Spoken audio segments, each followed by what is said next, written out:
Hey guys, this is Jared with GoPro Hero 3 Vids, and today I'm going to be answering a question: why buy the GoPro Hero 3 LCD touchscreen when you can just use the free GoPro mobile app? So I'm going to take you through some pros and cons on both of these, and you guys can be the deciding factor for what you want to do. Alright, so we're going to go give this a shot. We're going to start off with the LCD backpack. We're going to do a runtime test with both. So we are going to see what takes more power, the LCD backpack or the Wi-Fi stream to the smartphone. And so I'm just going to pull you up here. See, you can see everything's on the up and up. We've still got the 3 bars of battery. We are on 1080, 30 frames per second, filming wide.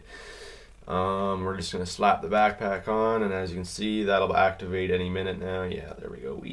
Okay. And yeah. So it looks pretty cool.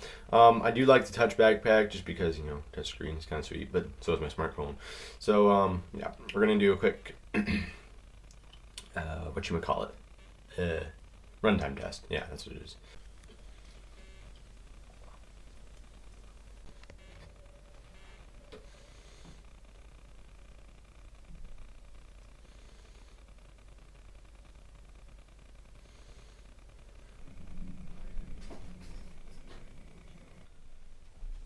Alright, so one notable thing that I'm seeing here is that, or not seeing, but feeling, is this camera is like extremely hot.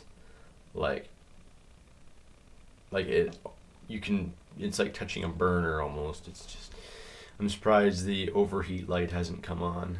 I might take a temperature gauge to that yet, but that's pretty intense, that is. But it's still running and everything, so it can't be too bad, otherwise it would have shut itself off. But still, that's something to note. I don't know if that's normal or not. With the current firmware, if you're getting overheating like that and it's a hot day, you're probably going to get a message that's going to shut down the camera, but that's only if you're using the camera all the time, right? So yeah, we'll get into that later, but that's just something to note. Alright, so I've gone ahead and started the video. We are hooked up to the app. Sorry, I had to skip you out there. This video wasn't working out too well, but we are on full battery. Let's pick you up right here. And we'll leave that on and streaming, and we will see how long that goes for the battery pack test. I'll give you both of the results at the end of the battery test, so you guys can be surprised, I guess. Hello. Anyways, I'll see you in a bit. Okay, here's something interesting to note, guys. I've just gotten a low battery warning message. I didn't know it gave these, but I'll just zoom you in so you can. There we go. So that's kind of interesting. It hasn't cut off yet. We are nearly to the end of the Hero's battery life. We still got at least one bar left. Oh, no bars left. We'll just let it go until it turns off. Alright, so our final times are in. So if you're going to use the LCD backpack with the Hero 3 Black on a full charge, you're going to get 1 hour, 4 minutes, and 13 seconds. If you're going to use the Wi-Fi, broadcasting towards your tablet or your smartphone or whatever, you're going to get 1 hour, 11 minutes, and 57 seconds. Roughly in that area anyways. That's what I got on mine on a full charge. And you're very unlikely to have the app running the whole time, but same deal goes with the screen. So now we're going to get into some of the other pros and cons on this. Alright, so we've got price and battery runtime going towards our app, and nothing so far going towards our screen. Now we're going to go into bulk. So if you're a little bit strapped for size, you've got this nice small camera, and that is going to measure in not even an inch. And width, it doesn't matter, but length, but and then you're gonna lose that nice small tiny camera that's actually really light. I don't have a scale with me or anything, but that's really light, and you're going to tap that on, and it's not quite, it's about, well, I guess if you're adding the lens, but I'm not, it's not quite 1.5 inches. So, That's going to add bulk. That's going to add weight, not to mention that it gets real hot. So sorry, but I'm going to have to give this one again to the app. So you're getting that small camera, plus you're getting all the functionalities on here of a touch screen. Okay, so now we're going to go even deeper. If you're scuba diving, your Wi-Fi doesn't work underneath the water, so this is going to be a perfect accessory. We're going to give that one to the LCD Touch because Wi-Fi doesn't work underwater. You can stick it 2 inches underwater to the camera and have your phone right next to it, and it won't work worth a spit.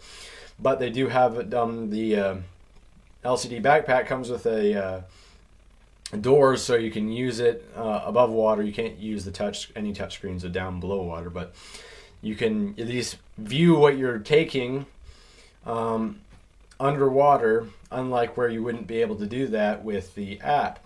So that is one for the LCD Touch backpack. For vlogging or anything where you would be using the GoPro camera for something maybe non-action, maybe kind of like what I'm doing for this video. If you're standing in front of the camera, it's got the screen on the back doesn't flip out or anything, so that's kind of unhelpful. But you can always have your phone turned toward you or your iPad turned toward you next to the tripod or something, and you can get that, albeit it's 5 seconds behind, but it's more than you have on there, and you can kind of get yourself all framed up for that shot if you wish. So unfortunately I'm going to have to give that one to the app too, unfortunately for this guy's case. So we got a lot more going towards the app than the screen so far, unless you're in a wet environment, and that's when you kind of want to just use the touch screen if you're in that kind of wet environment. The touch screen is great if you just want to frame up stuff real quick and pop it off, but you got to ask yourself the question, why not just use the app to do that? Why do I need to pay $80 to get this touchscreen? It's a really nice accessory, but it's questionable whether or not it's worth it. And, you know, I'll just turn this on real quick. I don't have much battery life. I haven't recharged it from the last battery test, but I do have a little bit of juice in there. It's still nice to have that function. You just go around like this. Well, I plugged in the computer to import those files, actually, but so we're gonna go on here real quick. And we got, oh, by the way, these are some pictures of when my sensor broke on my last GoPro. I know that's kind of random, but that's kind of what I was getting. That purpley nice effect and purple. Yeah. But anyways, that's not the point. So you've still got all the functions you can cycle through. The big thing that the touchscreen for me had going the beginning of this year, the only reason I got it is because you get preview supported playback. You can watch what you took right there. That's big for GoPro. But what's the point now? Because they just updated your app, so you can watch, you can preview stuff on the app, and you can import pictures and videos right to your phone through the camera. Granted, it takes quite a while, but you still can do that. And so now I am not seeing a major point for me to have a touchscreen backpack for this.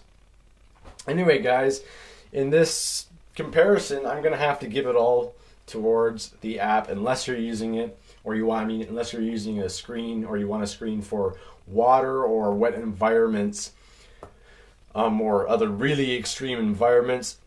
I wouldn't bother. Just get the app and upgrade your firmware on your camera. It's free. You're getting all the functionality you would get on the touch screen.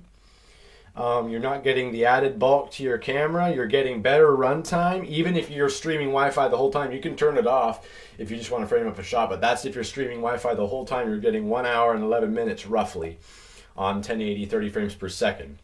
So guys, this has been Jared with GoPro Hero 3 Vids. Thanks for watching, and comment, rate, and subscribe.